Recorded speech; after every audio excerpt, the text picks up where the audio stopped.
नमस्कार। खबरों की खबर में आप सभी का स्वागत है। आपके साथ मैं हूं खुशबू। हमारे देश में अगर किसी की हत्या कर दी जाती है तो उसे कितनी गंभीरता से लिया जाए और उससे कितनी हमदर्दी की जाए, ये उस व्यक्ति के धर्म के आधार पर निर्धारित किया जाता है। जी हाँ, ये बात बड़ी ही दयनीय है, पर ये 100% सच है और यही हमारे देश की विडंबना है। यहाँ राम रहीम को अपना खून तो दे सकता है, जैसा कि रिंकू शर्मा ने अपने मुसलमान भाइयों के लिए किया, लेकिन इसके बावजूद हमारे देश में बैठे लेफ्ट लिबरल कबाल राम और रहीम को कभी एक नहीं होने देंगे। ऐसा इसलिए क्योंकि देश में नफरत की आग लगाकर ही वो लोग अपनी रोटियां सेकते हैं। यही कारण है कि जब यहाँ किसी मुसलमान को मार दिया जाता है तो सारे राजनीतिक दल उससे हमदर्दी जताने लगते हैं, जैसा कि अखलाक हत्याकांड के मामले में हुआ। 2015 में जब उत्तर प्रदेश के गौतम बुद्ध नगर के बिसहड़ा गांव में अखलाक नाम के व्यक्ति की पीट पीट कर हत्या कर दी गई थी, तो तमाम विपक्षी राजनीतिक दलों ने इस मामले को पूरी तरह से भुनाने की कोशिश की थी। ऐसा इसलिए क्योंकि अखलाक एक मुसलमान था। कांग्रेस के युवराज राहुल गांधी ने अखलाक के घर पहुंचकर कहा था कि हमारे अपने लोगों के बीच नफरत से भारत कमजोर होता है, हमें साथ खड़े रहना और नफरत फैलाने वालों से लड़ना होगा। उन्होंने ये भी कहा था कि ये देखकर बहुत दुखी हूं कि जो विश्वास और सद्भाव दशकों से बना था वो नफरत की राजनीति के कारण खत्म हो गया। ये वही राहुल गांधी हैं जो जब किसी हिंदू की हत्या हो जाती है तो मुंह पर टेप लगा लेते हैं।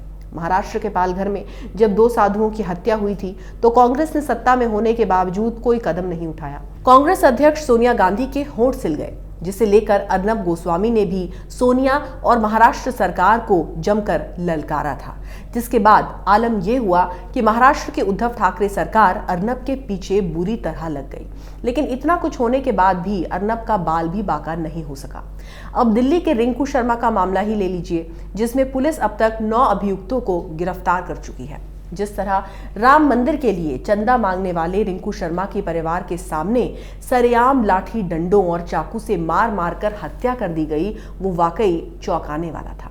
लेकिन रिंकू हिंदू था, इसलिए विपक्षी पार्टियों को इतना दुख नहीं हुआ जितना अखलाक की मौत पर हुआ था। या यूं कहें कि विपक्ष के आंसुओं की धार पीड़ित के धर्म जाति पर निर्भर करती है। जब किसी मुसलमान की हत्या होती है तो वो इस देश में बड़ा राजनीतिक मुद्दा बन जाता है, लेकिन जब कोई हिंदू मरता है तो कोई उसे पूछता तक नहीं है। और अब रिंकू शर्मा हत्याकांड मामले में एक नया ट्विस्ट आ गया है। इस हत्याकांड का वीडियो भी सोशल मीडिया पर वायरल हुआ, जिसमें रिंकू की मां और भाइयों के सामने आरोपितों को उन्हें घर में घुसकर मारते हुए देखा जा सकता है। अब एक स्थानीय व्यक्ति ने बताया है कि आरोपित बाद में अल्लाहू अकबर चिल्ला रहे थे। रिंकू शर्मा की मां ने तभी बताया था कि जन्मदिन की पार्टी में झगड़ा होने जैसी कोई बात नहीं है, क्योंकि उनके बच्चों के पास इन सब के लिए कोई समय ही नहीं है। मोहल्ले वालों से मिली जानकारी के मुताबिक झगड़ा धर्म को लेकर ही शुरू हुआ था और राम मंदिर चंदा अभियान के कारण ही हत्या हुई थी। दोनों परिवार काफी पहले से मोहल्ले में रह रहे थे। इस दौरान राजपाल नाम के पड़ोसी ने दिल्ली पुलिस के वर्जन को असत्य बताया। उन्होंने कहा कि यह झगड़ा अगस्त 5, 2020 से शुरू हुआ था, जब अयोध्या में भव्य राम मंदिर निर्माण के लिए प्रधानमंत्री नरेंद्र मोदी की उपस्थिति में भूमि पूजन हुआ। उन्होंने कहा कि इसके बाद स्थानीय हिंदुओं ने जुलूस निकाला था और 26 जनवरी को भी रैली हुई थी। उन्होंने बताया कि रिंकू शर्मा ने आरोपितों के परिवार की मदद की थी। उन्होंने कहा कि यह मामला 100% धर्म के आधार पर है। पड़ोसी राजपाल ने कहा था कि दिल्ली पुलिस ये क्यों नहीं बता रही है कि जिन आरोपितों को गिरफ्तार किया गया था उन्होंने पुलिस थाने के अंदर बैठकर अल्लाहू अकबर के नारे लगाए हैं। उन्होंने पुलिस कर्मियों के सामने ही ऐसा किया है। ये कितना चिंताजनक विषय है। मोहल्ले के अन्य लोगों का भी यही कहना था कि राम मंदिर के लिए जुलूस निकालने के कारण ही आरोपित रिंकू से खार खाए हुए थे। दिल्ली पुलिस का क्राइम ब्रांच गवाहों और सीसीटीवी फुटेज के आधार पर आरोपितों की पहचान करके उनके खिलाफ कार्रवाई कर रहा है। मंगोलपुरी निवासी 40 साल के दीन मोहम्मद उर्फ सकरुद्दीन पुत्र सलाउद्दीन, 22 साल के दिलशान उर्फ आफ्ताब पुत्र दीन मोहम्मद, 21 साल के फयाज उर्फ सदरी पुत्र मोहम्मद कमरे आलम और 21 साल के ही फैजान उर्फ निराली पुत्र कमरे आलम ये ताज़ा गिरफ्तार किए गए आरोपित हैं। दिल्ली के मंगोलपुरी में जिस तरीके से रिंकू शर्मा की हत्या की गई थी, उसी के बाद से पूरे देश में बवाल मच गया। अब एक सीसीटीवी फुटेज सामने आई जिसमें साफ दिख रहा है कि किस तरीके से हिंसक लोगों ने मिलकर अकेले रिंकू शर्मा को लाठी डंडों से पीटा और फिर एक युवक ने चाकू लेकर उसकी कमर में वार किया।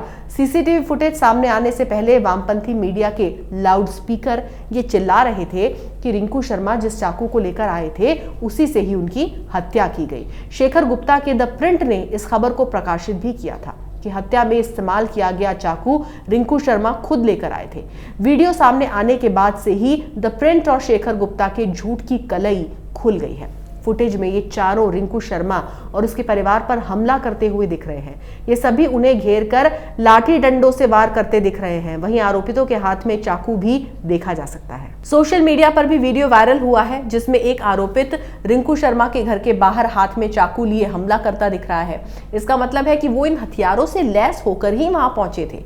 लेकिन वामपंथियों ने कट्टरपंथी मुसलमानों के बचाव में कई थ्योरियां गढ़ दी हैं, जिसमें द प्रिंट ने अलग ही जाल बुनते हुए रिंकू शर्मा पर ही अपने हत्यारों पर हमला करने के लिए खंजर खरीदने का आरोप लगाया।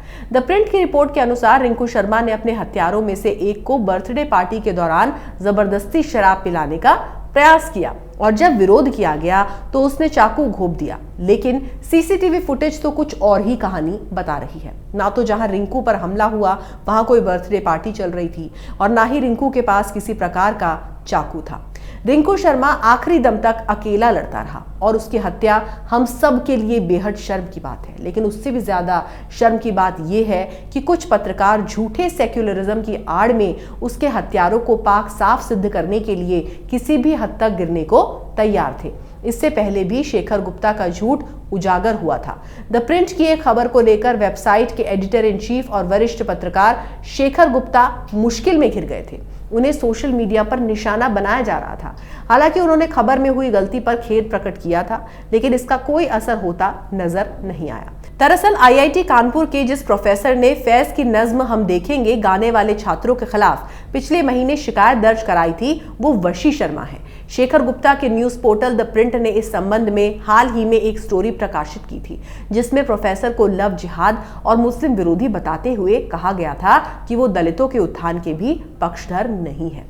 द प्रिंट की इस खबर पर प्रोफेसर शर्मा ने कड़ी आपत्ति जताई और एक के बाद एक कई ट्वीट किए, जिसके बाद शेखर गुप्ता आगे आए और उन्होंने खबर में हुई गलती के लिए खेद प्रकट किया। उन्होंने अपने ट्वीट में लिखा, आईआईटी कानपुर के प्रोफेसर वशीमंत शर्मा के प्रोफाइल में हमने गलती से उन्हें भी ऐसे व्यक्ति के रूप में वर्णित किया जो दलित उत्थान की निंदा करता है।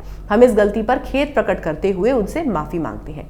हालांकि शेखर गुप्ता की माफी का प्रोफेसर पर कोई असर नहीं हुआ और उन्होंने माफी स्वीकार करने से इनकार कर दिया। शेखर को जवाबी ट्वीट में वशीमंत शर्मा ने कहा, शेखर गुप्ता, मुझे आपकी माफी स्वीकार नहीं है। आपने तब माफी मांगी जब मैंने आपके पत्रकार के साथ अपनी बातचीत सामने लाकर आपका झूठ उजागर किया। तो मतलब साफ है कि इस तरह के झूठे पत्रकार अपना झूठ बार बार उजागर होने के बाद भी अपनी फितरत नहीं छोड़ते। इनका मकसद सिर्फ एक है, अपनी कमाई के लिए देश को बांटना, देश में नफरत फैलाना। इस तरह के सांप नेवले ना राम के हैं ना ही रहीम के। इन लोगों का एक ही धर्म है और वो है राजनीति। अगर आपको हमारा ये वीडियो पसंद आया तो इसे लाइक करें, शेयर करें और कैपिटल टीवी को सब्सक्राइब करें। नमस्कार। अगर आपको हमारा वीडियो पसंद आया हो तो इसे लाइक करें, हमारे चैनल को सब्सक्राइब करें और हाँ, बेल आइकन दबाना ना भूलें ताकि आप तक हमारे वीडियो की नोटिफिकेशन पहुंचती रहे। आप अपना सुझाव हमें कमेंट बॉक्स में दे सकते हैं। हमारे साथ जुड़ने के लिए शुक्रिया। अगर आपको हमारा वीडियो पसंद आया हो तो इसे लाइक करें, हमारे चैनल को सब्सक्राइब करें और हाँ, बेल आइकन दबाना ना भूलें ताकि आप तक हमारे वीडियो की नोटिफिकेशन पहुंचती रहे।